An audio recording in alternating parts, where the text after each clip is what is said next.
Fala, moleque, um piranha! Bom dia, meu brother, bom dia, meu guerreiro! Cara, é o seguinte, hoje é dia 31 de dezembro de 2016 e você vai ser minha cobaia hoje, meu parceiro. Ué, como assim, moleque? Meu irmão, é o seguinte, os cursinhos estão de recesso desde Natal e desde o Natal que eu não dou aula e isso está me deixando um pouco triste, um pouco depressivo. Então, meu brother, eu vou te usar hoje como minha vítima. Eu vou fazer você entender um pouco sobre direito administrativo. Eu vou pegar aqui um teminha que cai muito em prova, poderes da administração. Meu brother, nos poderes tem que saber que são 6. Você começa com poder vinculado, discricionário, hierárquico, disciplinar, regulamentar e o último e mais cobrado em prova, poder de polícia. No poder vinculado, guerreiro, o administrador ele não tem margem de escolha, ou seja, ele não pode julgar o mérito da questão. Ele não julga nem a oportunidade e nem conveniência. Ele tem que fazer o que a lei determina e ponto. No discricionário é um pouquinho diferente.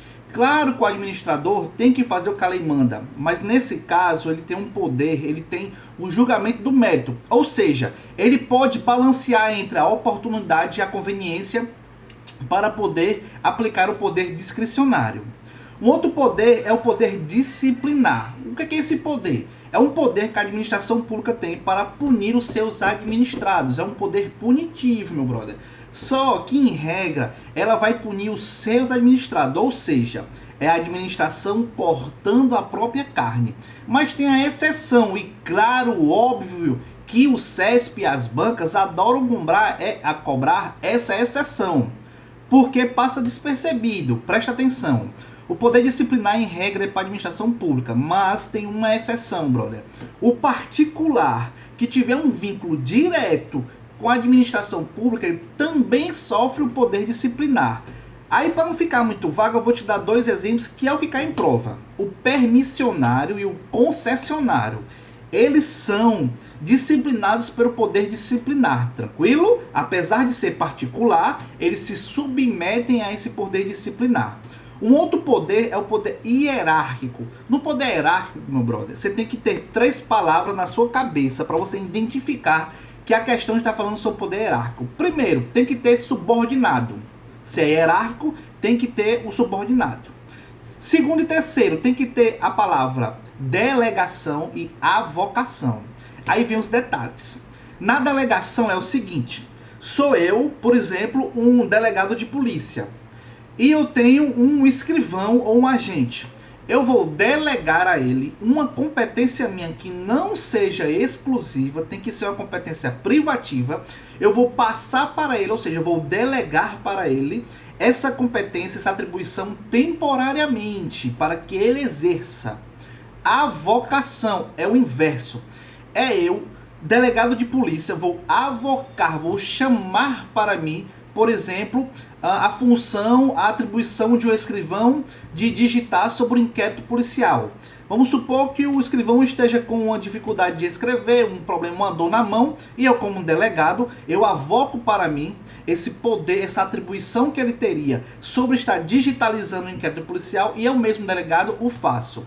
Lembrando que também eu não posso avocar se for de competência exclusiva do escrivão, tranquilo? Aí, a questão ela adora ir nesse ponto, preste atenção.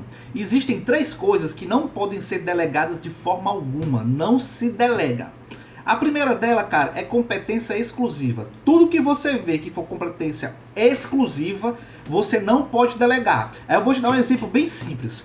A tua esposa, a tua namorada, o seu namorado, o seu esposo, você empresta ele ou ela a alguém, você cede que uma outra pessoa exerça a sua atribuição? Exerce? Não, né? Não, né, parceiro? Não faça coisa dessa. Então, a sua esposa, o seu esposo, é de competência exclusiva. Ou seja, você não empresta, você não delega a ninguém, certo? Vamos lá, repetindo. 3 coisas que você não pode delegar de forma alguma. Edição de ato normativo, decisão de recursos administrativos e o que for competência exclusiva. Cuidado, brother. 3 coisas que não se delega de jeito nenhum. Tranquilo? Vamos agora falar sobre o poder regulamentar. Poder regulamentar, basicamente, você divide ele em 2. Decreto regulamentar e decreto autônomo. Num decreto regulamentar, você tem que saber as características, guerreiros. Tem que saber que no regulamentar não altera a lei, é de competência exclusiva, e quem tem essa competência são os chefes do poder executivo, ou seja, presidente, governador e prefeito.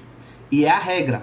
A exceção, decreto autônomo, inova ordenamento jurídico, a competência é privativa, e quem manda na bagaça é o chefe do Poder Executivo da União, ou seja, o presidente. Agora, detalhe, não é privativa, se é privativa, ele pode ser delegado. Então, esse chefe do Poder Executivo da União, que é o presidente da República, ele pode delegar esse decreto autônomo para 3 crianças. Decora, cara, são só 3. 3. 2 mais 1. 3 crianças. Ministro de Estado, Procurador-Geral da União e Advogado-Geral da União. Agora a gente vai para o último, e o que cai mais em prova? Poder de polícia. Poder de polícia, cara, você tem que lembrar de algumas coisas. Primeiro, quais são as atribuições? São 3. Autoexecutoriedade, coercibilidade e discricionariedade. Tranquilo? Discricionariedade em regra, porque o poder de polícia ele tem ali uma margem de oportunidade e escolha para até, vamos supor, vou te dar um exemplo, sei lá, um fiscal vai em um estabelecimento e ele percebe que tem algum produto vencido. Então ele tem uma margem de escolha diante da lei, que a lei, por exemplo, diz fecha o estabelecimento por 30 dias, destrói o material vencido ou uma multa. Então ele pode fazer só a multa, só destruir, só fechar, pode fazer os 3, ele tem a discricionariedade de escolher a pena que ele achar mais viável para aquele momento, para aquela situação. Autoexecutoriedade, ou seja, a administração pública com poder de polícia não precisa de uma prévia autorização do poder judiciário para poder exercer esse poder. Imagina, brother, se eu tivesse que no estabelecimento encontro algum material lá, algum resíduo vencido, encontro ratos, encontro baratas, quero interditar o local na hora com poder de polícia. Imagina se eu tivesse que ir no poder judiciário pedir autorização para poder interditar aquele estabelecimento. Ia demorar demais. Então, o poder de polícia é independente de autorização judiciária. Ele é autoexecutório, tranquilo? Outra coisa é a coercibilidade, ou seja, o particular é obrigado a fazer o que o poder de polícia manda ele fazer. Senão não teria sentido para ser poder de polícia. Agora você tem que ter alguns cuidados, que eu já errei uma questão dessa numa prova do Ministério Público, que me deixou fora das vagas, cara. Porque na época eu tinha 4 meses de estudo. Olha só. Tem diferença entre poder de polícia preventivo, poder de polícia repreensivo. Cara, você tem que saber algumas coisas. Se ele é preventivo, eu vou te dar os exemplos que caem em prova. O que é de prevenção? Poder de polícia preventivo. Notificação, inspeção, vistoria, são coisas que vai prevenir, decretos, são coisas que vai uma prevenção, não é uma repreensão. Numa repreensão, você tem multa, interdição de direitos, destruição de material, ela é mais carrasco, você percebe? Na prevenção é mais uma notificação, olha, você tem 30 dias para arrumar isso, é uma inspeção, ó, eu vou ali dar uma geral aí, é uma vistoria. Na repreensão não. Já encontrou o erro, já não tem mais jeito, é multa, destruição de material, interdição de direito, tranquilo? Outra coisa que tem que saber, cara, que cai demais em prova, é quem é polícia administrativa e quem é polícia judiciária. Eita, moleque, e tem isso? Polícia não é polícia não? É não, guerreiro. Tem a diferença entre polícia administrativa e polícia judiciária. Bem simples de você entender, eu vou tentar aqui colocar a forma mais simples que eu aprendo. Polícia administrativa usa farda. Polícia judiciária não usa farda. Tá, moleque, só isso é. Para você passar na prova do concurso público, tem que saber só isso. Polícia administrativa usa farda, ou seja, PM, Polícia Rodoviária Federal, Polícia Ferroviária Federal. Polícia judiciária não usa farda. Quem é a polícia investigativa, que não usa farda? Polícia Civil e Polícia Federal. Então, cara, você pode vir algumas nomenclaturas. Pode vir polícia administrativa, ou polícia repreensiva, preventiva, ou pode vir polícia judiciária ou polícia investigativa. Polícia administrativa, polícia judiciária, Sendo que na polícia administrativa tem eita, esqueci o nome. É que eu tô olhando, um cara mandou mensagem para aqui que tirou minha concentração. Infeliz.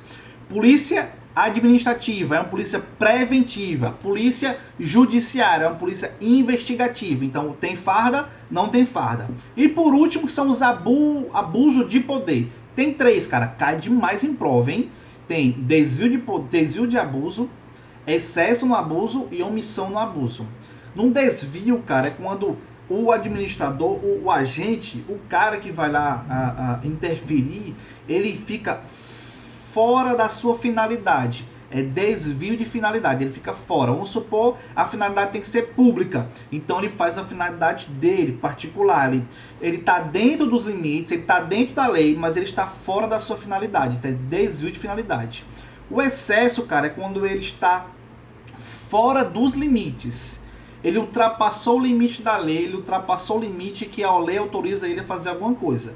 E a omissão, que é o mais tranquilo, é quando a gente fica inerte, quando ele tem a obrigação de fazer. Por exemplo, um policial que se depara com um estupro, ele tem a obrigação de impedi-lo. Se ele não o fizer, ele responderá também pelo estupro. Porque ele, como um agente público, se ele tiver o poder, se ele tiver a oportunidade de impedir, ele é obrigado de fazê-lo. Última aula do ano de 2016. Valeu, moleque, 11 minutos, cara. Foi só uma dicasinha rapidão aí, velho. Espero que tenha te ajudado. Meu brother, até próximo ano, 2017. Vem muita coisa boa aí, guerreiro. Fica com Deus, um abraço e falou!